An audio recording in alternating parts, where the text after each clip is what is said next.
एक बहुत important library technique के बारे में पढ़ेंगे। एलाइजा यानी enzyme link immunosorbent assay. ELISA pharmacology, biotechnology, biochemistry, microbiology और क्लिनिकल डायग्नोस्टिक्स में बहुत कॉमनली यूज टेक्निक है। आज हम एलएसआई को बिल्कुल बेसिक से समझेंगे।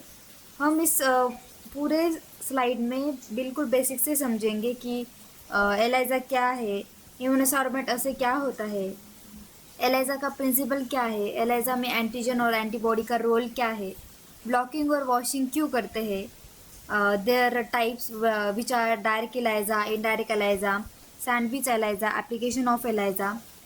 तो चलिए सबसे बेसिक क्वेश्चन से स्टार्ट करते हैं। एलाइजा होता क्या है? So the ELISA is nothing but an immunosorbent assay which are enzymatic immunosorbent assay where the enzymes are used for visualization of antigen antibody reaction. So इस laboratory टेक्निक में antibody को enzyme से साथ link करके protein, hormone या antibody जैसे substance को detect करने के लिए और मेजर करने के लिए यूज़ करा जा सकता है। इस स्लाइड में आरआई और एलाइजा को दो टाइप्स के रूप में दिया गया है।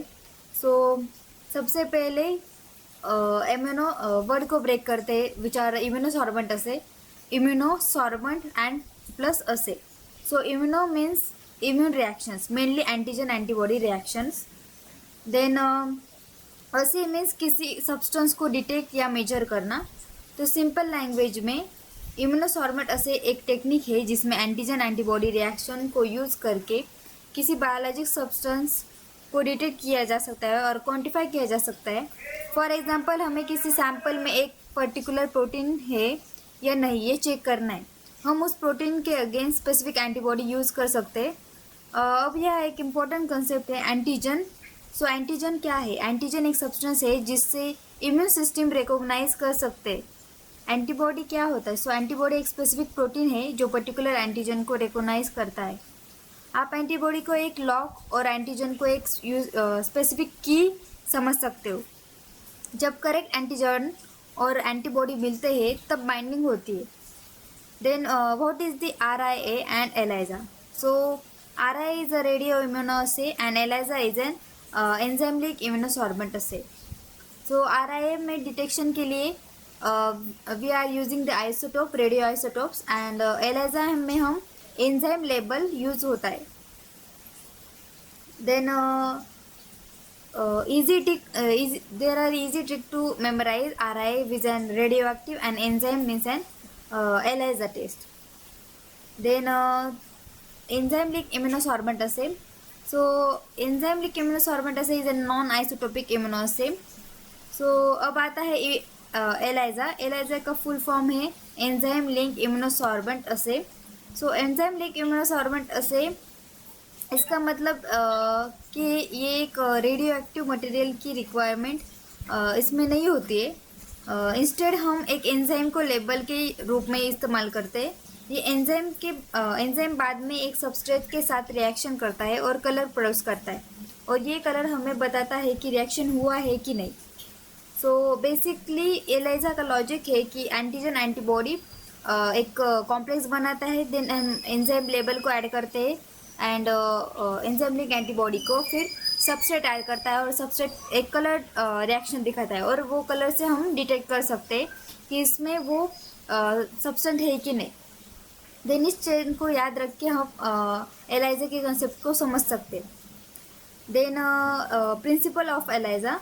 सो अब हम एलाइजा के सबसे इम्पोर्टेंट पार्ट को समझेंगे। सो एलाइजा का प्रिंसिपल बेस्ड है upon an antigen antibody reaction. So suppose हमें एक पर्टिकुलर प्रोटीन डिटेक्ट करना है, हम उस प्रोटीन के अगेंस्ट स्पेसिफिक एंटीबॉडी यूज़ करेंगे। जब एंटीजन और एंटीबॉडी बाइंड करते हैं तो एक स्पेसिफिक इम्यून रिएक्शन होती है। सो लेकिन सिर्फ बाइंडिंग होने से हमें पता कैसे चलेगा कि बाइंडिंग हुई है? सो यहाँ आता है enzyme level. So then there is a microplate. So एक एलाइजा में कॉमनली माइक्रोप्लेट यूज होता है और माइक्रोटाइटर प्लेट भी हम उसे कहते हैं। सो इस प्लेट में मल्टीपल स्मॉल वेल्स होती है, लाइक 96 माइक्रोवेल्स होती है। वो पॉलीस्टाइरीन की प्लेट होती है। आप इसे एक छोटी लाइब्रेटरी ट्रे समझ सकते हो। आपकी स्लाइड के अकॉर्डिंग प्लेट में 96 माइक्रोवेल होते हैं, अरेंज एज 12:8। हर वेल में एक इंडिविजुअल रिएक्शन परफॉर्म की जा सकती है। देन हम कलर कैसे आता है वो इस रिएक्शन में। सो एलाइजा का मेन लॉजिक है और मेन मैजिक यहाँ है, एंटीबॉडी के साथ एंजाइम लिंक है। अब हम एक सबस्ट्रेट ऐड करेंगे, एंजाइम सबस्ट्रेट के साथ बाइंड करेगा, रिएक्ट करेगा और रिएक्शन के बाद कलर प्रोडक्ट बनेगा। अगर कलर डेवलप हुआ इसका मतलब एंजाइम कंटेनिंग रिएजेंट रिएक्शन में प्रेजेंट था। कलर को इंस्ट्रूमेंट से मेजर करके रिजल्ट ऑब्टेन किया जा सकता है। Then blocking agents and washing agents. So अब एक बहुत इंपॉर्टेंट स्टेप है ब्लॉकिंग। सो आप सोचेंगे कि माइक्रोप्लेट की प्लास्टिक सरफेस पर एंटीबॉडी या एंटीजन के अलावा भी कुछ जगह एम्प्टी रह जाएगी। सो अगर हम सैंपल ऐड करेंगे तो अनवांटेड मॉलिक्यूल भी प्लास्टिक सरफेस से बाइंड कर सकते हैं। इससे नॉन स्पेसिफिक बाइंडिंग होगी और रिजल्ट गलत आ सकते हैं। इस प्रॉब्लम को प्रिवेंट करने के लिए हम ब्लॉकिंग एजेंट यूज़ करते हैं। सो इस प्रॉब्लम को प्रिवेंट करने के लिए हम ब्लॉकिंग एजेंट यूज़ करते हैं for preventive non specific binding. So example क्या है ब्लॉकिंग एजेंट के? तो casein, fish gelatin, बोविन serum albumin, ये हम यूज़ कर सकते हैं। इमेजिन करो कि एक वॉल है। वॉल पर कुछ जगह हमारी एंटीजन के लिए रिजर्व है, लेकिन कुछ जगह एम्प्टी है। अगर एम्प्टी जगह को ओपन छोड़ दिया तो कोई भी मॉलिक्यूल उधर जाके स्टिक हो सकता है। सो ब्लॉकिंग एजेंट उस एम्प्टी स्पेसेस को फिल कर देता है। इसलिए ब्लॉकिंग जो है वो अनवांटेड बाइंडिंग को प्रिवेंट करता है। देन आता है वॉशिंग। सो वॉशिंग हम क्यों यूज़ करते हैं? सो एलाइजा में जो मॉलिक्यूल बाइंड नहीं हुए हैं उनको रिमूव करने के लिए। इसलिए हम हर इम्पोर्टेंट बाइंडिंग स्टेप के बाद वॉशिंग की जाती है। So washing unbound material remove करना। Then this are the diagrammatic presentation और रिप्रेजेंटेशन। अब इस स्लाइड पर डायग्राम दिए हैं। डायग्राम को देखते वक्त आपको एक बेसिक सीक्वेंस याद रखना है।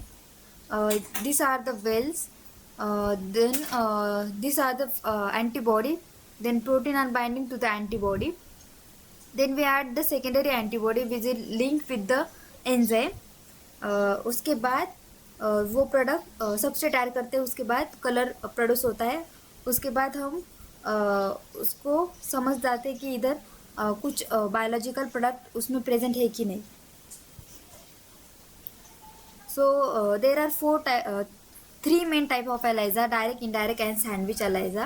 So first is direct ELISA. So direct ELISA में प्राइमरी एंटीबॉडी डायरेक्टली एंजाइम के साथ लिंक्ड होती है। ये इसके मोस्ट इम्पोर्टेंट पॉइंट है। So direct means directly label primary antibody. So step 1 में हम सबसे पहले एंटीजन को माइक्रोप्लेट वेल पर कोट करते हैं। देन अनबाउंड एंटीबॉडी और अनबाउंड एंटीजन होता है उसको रिमूव करते हैं। Then empty plastic binding site को ब्लॉक करने के लिए ब्लॉकिंग एजेंट यूज़ करते हैं। देन अब enzyme link primary antibody add करते हैं। ये एंटीबॉडी डायरेक्टली एंटीजन को रिकॉग्नाइज करेगी। थोड़े टाइम देते हैं ताकि एंटीजन और एंटीबॉडी बाइंडिंग हो। जो एंटीबॉडी बाइंड नहीं हुई उसको वॉश कर देते हैं। देन अब एंजाइम का सबस्ट्रेट ऐड करते हैं। एंजाइम सबस्ट्रेट को कन्वर्ट करेगा और कलर डेवलप होगा। सो मेजरमेंट के लिए फाइनली जो कलर इंटेंसिटी है वो हम मेजर करते हैं। Then indirect ELISA. So direct और इनडायरेक्ट एलाइजा में डिफरेंस समझो। सो डायरेक्ट एलाइजा में primary antibody itself enzyme link होती है। इनडायरेक्ट एलाइजा में प्राइमरी एंटीबॉडी एंजाइम लिंक नहीं होती। इंस्टेड हम एक सेकेंडरी एंटीबॉडी यूज़ करते हैं जो एंजाइम लिंक होती है। पहले एंटीजन को करते हैं इन अ माइक्रोप्लेट वेल। देन हम वॉश करते हैं जो अनबाउंड एंटीजन को रिमूव करने के लिए। देन नॉन स्पेसिफिक बाइंडिंग हम प्रिवेंट करते हैं by adding the blocking agent. Then primary antibody को ऐड किया जाता है, ये एंटीजन को रिकॉग्नाइज करती है। देन इंक्यूबेशन करा जाता है ताकि एंटीजन प्राइमरी एंटीबॉडी को बाइंड हो। देन वॉशिंग की जाती है, इससे अनबाउंड प्राइमरी एंटीबॉडी रिमूव हो जाती है। Then secondary antibody which are link with the enzyme हम ऐड करते हैं। फिर से इंक्यूबेशन करा जाता है फॉर सेकेंडरी एंटीबॉडी को प्राइमरी एंटीबॉडी को रिकॉग्नाइज करके बाइंड करने के लिए। देन वॉशिंग की जाती है, सो सेकेंडरी एंटीबॉडी को रिमूव की जा सकती है। देन हम सबस्ट्रेट ऐड करते हैं, सो कलर डेवलप होगा और उसको मेजर किया जाएगा। Then this is the direct ELISA, this is the indirect ELISA. So इधर एंटीजन है, ये प्राइमरी एंटीबॉडी होती है। इधर प्राइमरी एंटीबॉडी एंजाइम को लिंक नहीं है, इधर है। और सबस्ट्रेट ऐड करने के बाद कलर प्रोड्यूस होता है, कलर इंटेंसिटी मेजर करते हैं। इधर सेकेंडरी एंटीबॉडी होती है और उसको एंजाइम लिंक सेकेंडरी एंटीबॉडी होती है। फिर सबस्ट्रेट ऐड करते हैं, फिर कलर प्रोड्यूस होता है, उसकी कलर की इंटेंसिटी हम मेजर करते हैं। Then third is the sandwich ELISA. So अब आते हैं एलाइजा के बहुत इंपॉर्टेंट टाइप पर, which is the sandwich ELISA. So नाम से ही आइडिया हो जाती है कि सैंडविच, जैसे सैंडविच में फिलिंग दो लेयर के बीच में होती है, वैसे ही यह एंटीजन को एंटीबॉडी के बीच कैप्चर किया जाता है। सो इधर कैप्चर एंटीबॉडी भी होती है। सो कैप्चर एंटीबॉडी सबसे पहले हम प्लेट पर कोट करते हैं, इसको बोलते हैं कैप्चर एंटीबॉडी। सो देन जो एम्प्टी प्लेसेस होती है उसको ब्लॉक करने के लिए हम ब्लॉकिंग एजेंट यूज़ करते हैं। अब पेशेंट यहाँ एक्सपेरिमेंट सैंपल ऐड करते हैं। अगर डिज़ायर एंटीजन प्रेजेंट है तो वो कैप्चर एंटीबॉडी से बाइंड करेगा। अनबाउंड सैंपल जो होता है उसको रिमूव करने के लिए वॉशिंग की जाती है। देन डिटेक्शन एंटीबॉडी, अब एक सेकेंड एंटीबॉडी ऐड करते हैं। ये एंटीजन के डिफरेंट साइट और एपिटोप को रिकॉग्नाइज करती है। देन इंक्यूबेशन किया जाता है। सो बाद में डिटेक्शन एंटीबॉडी एंटीजन से बाइंड करती है। देन आगे वो अब डिटेक्शन एंटीबॉडी को बाइंड हो चुकी है। देन वॉशिंग की जाती है, उससे जो एक्सेस एंटीबॉडी है उसको रिमूव करते हैं। देन सबस्ट्रेट ऐड करते हैं एंजाइम के लिए और कलर डेवलप होता है। देन उसके बाद स्टॉप सॉल्यूशन होता है, वो हम ऐड करते हैं जो रिएक्शन है उसको स्टॉप करने के लिए। देन हम कलर इंटेंसिटी मेजर करते हैं to determine the antigen concentration. So this is the image of antigen sandwich ELISA. So this is the capture antibody.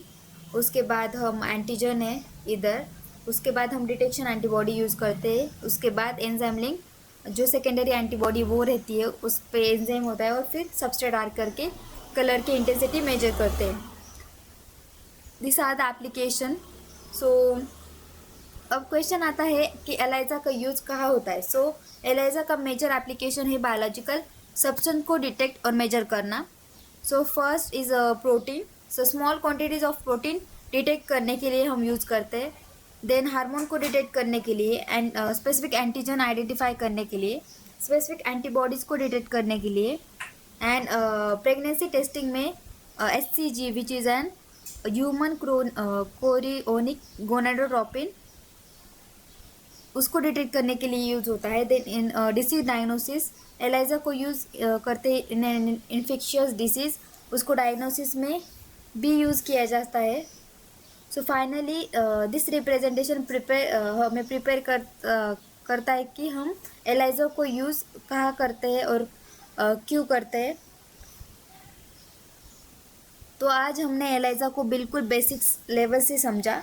आज के लेक्चर में हमने देखा कि एलाइजा क्या है, एलाइजा का प्रिंसिपल क्या है, antigen antibody reactions, blocking agent, washing agent, then direct ELISA, indirect ELISA and sandwich ELISA और उसके एप्लीकेशंस।